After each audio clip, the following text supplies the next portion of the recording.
আমি এসেছিলাম হাওয়াই বাড়ি একটা রিসেপশনে ডিজে প্রোগ্রাম করতে, আর দেখো এখানকার ভাইদের জোশ।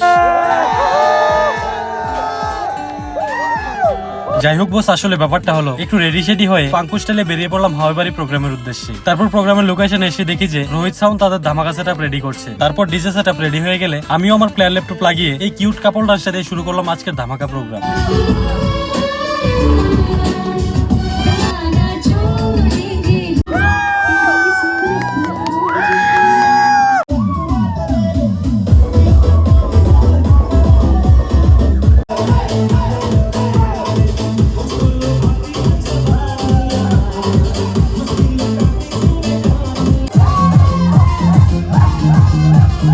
যাই হোক বস, তোমাদের জোশে আর আমাদের একটু পাঙ্কু ক্যালমাতে প্রোগ্রাম তো বস একদম ঝাঁকানাকা হয়েছে। আর হ্যাঁ, তোমরাও যদি তোমাদের স্পেশাল দিনে আমাকে বুক করতে চাও তাহলে কন্ট্যাক্ট করতে পারো স্ক্রিনে দেওয়া নম্বরে। চলো আজকের ব্লগটা এই পর্যন্তই, দেখা হচ্ছে পরবর্তী কোনো একটা মিনি ব্লগে। বাই।